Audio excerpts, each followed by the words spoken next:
Na terceira semana do desenvolvimento embrionário, nós já temos desenvolvidos os dois eventos principais até esta aula: a gastrulação e a neurulação. Tivemos o início, o surgimento de uma linha primitiva que culminou em um nó primitivo.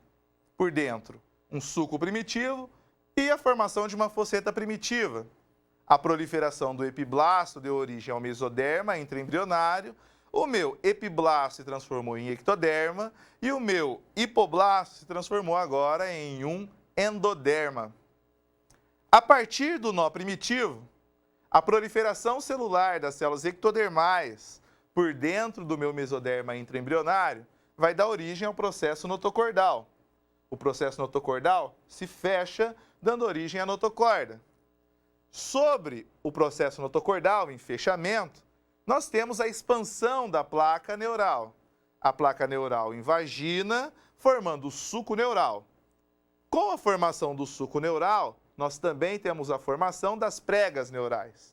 As pregas neurais se unem, o tubo neural agora surge pelo fechamento do suco neural, ocorre um deslocamento das células do meu ectoderma, formando a crista neural, que se desprega em duas partes, um lado direito e um lado esquerdo, formando duas cristas neurais.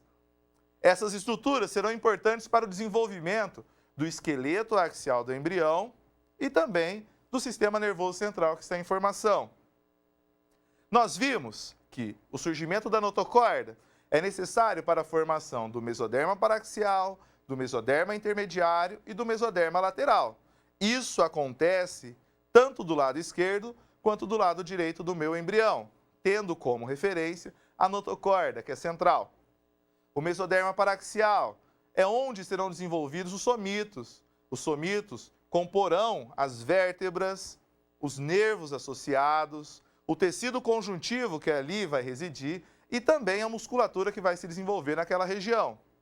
O mesoderma intermediário vai dar origem e ajudar a formar órgãos do sistema urogenital.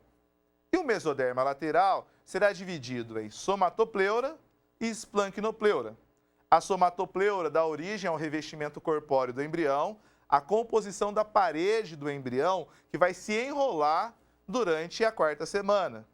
E a esplancnopleura, que nada mais é do que o mesoderma intraembrionário, associado à minha endoderme, também vai se fechar, dando origem ao trato gastrointestinal deste embrião.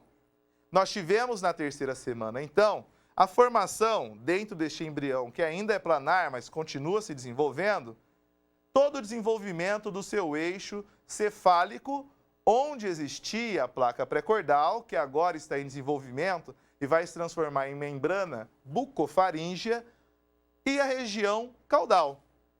Nós temos agora, neste embrião, onde será a cabeça e a cauda. Nós também temos a definição de lado direito e esquerdo. Isso só é possível por este fenômeno de gastrulação e neurulação. Nesta fase do embrião, o sincício trofoblasto está cada vez mais se difundindo por entre o endométrio. Ainda, por volta, ao redor do meu citotrofoblasto, aquelas vilosidades coriônicas primárias que surgiram na primeira semana se transformaram em vilosidades coriônicas secundárias. Agora proliferam e formam estruturas maiores, chamadas de vilosidades coriônicas terciárias. Dentro dessas vilosidades coriônicas terciárias, nós temos o desenvolvimento de vasos sanguíneos. O primeiro tipo de tecido endotelial, que é o que dá origem a um vaso sanguíneo, ou pelo menos faz o seu revestimento mais interno, começa a se diferenciar e, junto com isso, as primeiras células sanguíneas surgem.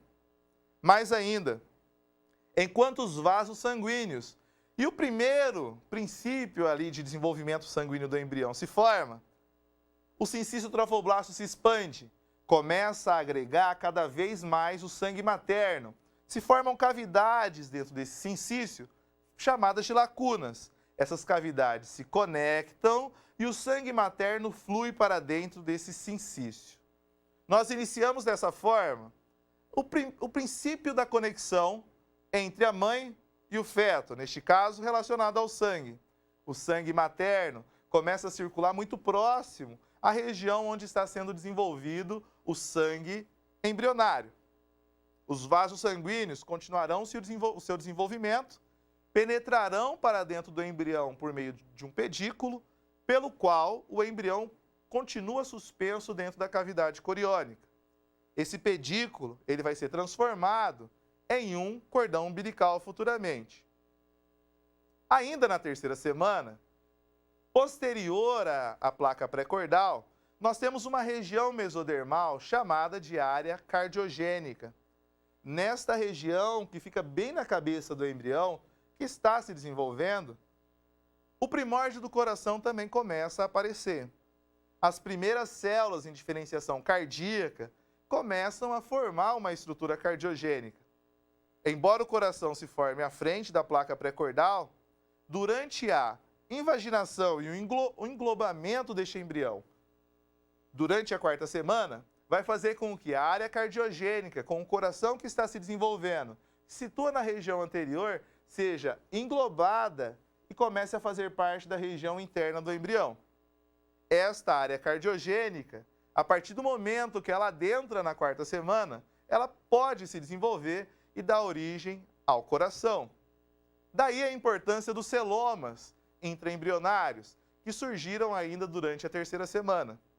Nós vimos que os celomas intraembrionários darão origem às cavidades pleural, peritoneal e pericárdica.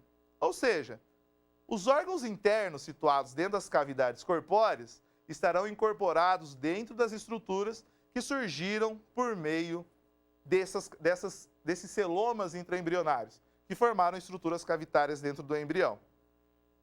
Um ponto importante, ainda durante a terceira semana, o fechamento do tubo neural acontece do meio do embrião para as extremidades, de maneira que tanto a extremidade cefálica quanto a extremidade caudal continuam abertas, em princípio, até que toda a extensão do meu tubo neural se feche. Essas extremidades abertas, tanto na região anterior quanto na posterior, nós chamamos de neurósporos.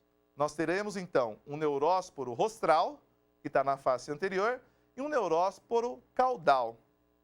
Qual que é o problema? A deficiência de algumas vitaminas, como por exemplo ácido fólico e vitamina B12, de certa forma, dificultam o fechamento fisiológico desses neurósporos. Se uma gestante ela tem deficiência em B9 ou B12, por exemplo, a parte rostral ou a parte anterior do neurósporo pode não se fechar completamente. Esse bebê, por exemplo, ele pode nascer anencéfalo. O sistema nervoso naquela região não consegue se desenvolver. Da mesma forma, a deficiência, seja por problema de desenvolvimento relacionado à herança genética, alguma deficiência ou alteração cromossômica, a presença de um agente endógeno ou exógeno que dificulte a organogênese e a morfogênese desse embrião, também pode impedir o fechamento da região caudal, o neurósporo caudal. Neste caso, é comum que o bebê nasça, por exemplo, com espinha bífida, ou seja, uma abertura na região sacral ou bem próxima a ela, com certa exposição da porção do sistema nervoso central para a face externa. Nós percebemos nesse caso que a terceira semana ela é extremamente importante para o desenvolvimento embrionário. Pode ser que este embrião não consiga sobreviver a partir daquele momento, caso ele não tenha um desenvolvimento completo do seu sistema nervoso central. Ou mais ainda, problemas de alteração de cunho morfológico pode fazer com que esse bebê ele nasça com algum tipo de anomalia. Essa é a terceira semana. Nós temos a gastrulação, a neurulação e as suas implicações do ponto de vista do desenvolvimento do sistema nervoso central para a formação do organismo humano.